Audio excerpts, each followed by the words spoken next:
I've read every comment on this channel. Some are about injuries. Some are about burnout. Some are about feeling behind, too old, or too slow. But underneath all of them is a recurring theme: self-doubt. Not the loud kind, but the quiet, insidious kind. The kind that makes you push too hard to prove yourself until you break or disappear for weeks because you've convinced yourself that you can't keep up. The kind of self-doubt that whispers, maybe you're just not built for this. And that's the real fight, not the role, not that 25-year-old blue belt who keeps tapping you. It's staying in the game when your own mind turns against you. And if you lose that battle, Jiu-Jitsu becomes just one more thing that you quit and regret forever. So today, we're going to dissect that fight, where it comes from, why it hits so hard, and how to win it without wrecking yourself in the process. Welcome to the Alchemy of Struggle, baby.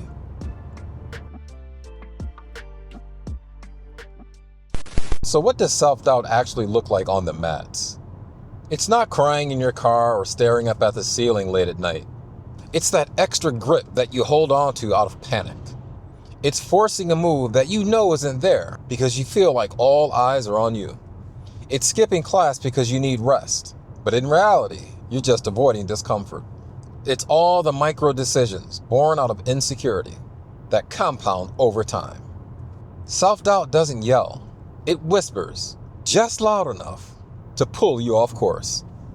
But you can't fight the voice in your head unless you know where it gets its power.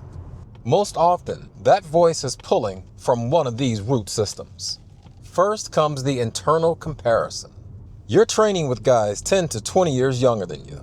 Their speed, recovery, and flexibility is on a whole nother level. So you start measuring your worth against them. But they're not your yardstick. They're just your training partners.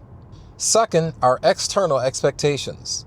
You're watching techniques on YouTube being done by young phenoms and wonder, why the hell can't I do that? You're recalling days long past, back to your old athletic prime. And yes, you're in a gym culture that rewards aggression, speed, and competition. And by those criteria, clearly you don't add up. And without realizing it, you've turned training into a performance review. Which leads us to number 3, performance pressure. Every roll starts off feeling like a test. Every mistake feels like a catastrophic failure or proof of your decline. And in your head, you start chasing this invisible scoreboard. But you didn't come to class to get ranked. You came to get better. And that improvement happens so slowly over such a long period of time that it's practically invisible. So when you think you're fighting your training partners, half the time you're really fighting a ghost of the person you think you're supposed to be. And this is how it breaks you. Enter the injury trap. Trying to prove yourself leads to ego rolls, which leads to injury, which ultimately leads to setback. Then your attendance spirals. You miss a single class, shame kicks in. You miss 2 classes, now it's hard to go back. Jiu-Jitsu no longer feels like it's your thing. It feels like something you're barely hanging on to. So most people don't quit Jiu-Jitsu because of the mats. Too often they quit because of that guy staring back at them in the mirror. But there is a way out of this mess. It's something I've practiced over the years, and I've become pretty good at it.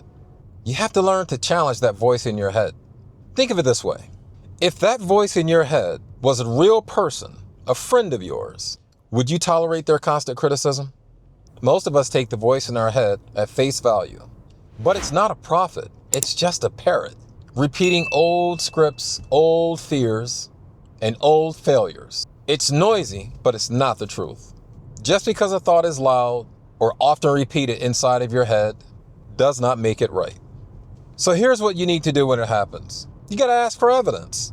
When that voice shows up in my head, I go, nice story. Now show me some proof. What's the actual evidence that you're too old, too slow, or too broken? That you can't learn, can't adapt, and can't rebuild. Now don't make the mistake of comparing yourself to your younger teammates. That's a fool's errand. I always say, compare yourself to yourself. Where were you just a few weeks ago or just a few months ago? But if you just can't help yourself and you have to compare yourself to someone, okay, fine. Compare yourself to the other guys still sitting at home on their sofa, eating Doritos. And if that doesn't work for you, here's an even better way. I call it opening your own private vault. If you've made it this far in life, you're 30, 40, 50, even 60 years deep.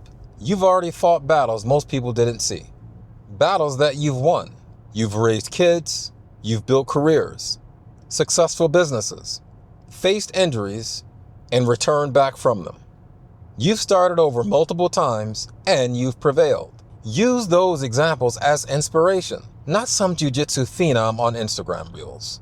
That's the proof you have that the voice is full of shit. That voice in your head does not care how strong you are or what belt you are. It only cares about one thing, getting you to believe that you don't belong. And if you don't challenge it, if you let it whisper unchecked, you don't just lose confidence, you lose the life that could have been, whether on the mats or on the job. So you need to install a better voice to quiet the self-doubt.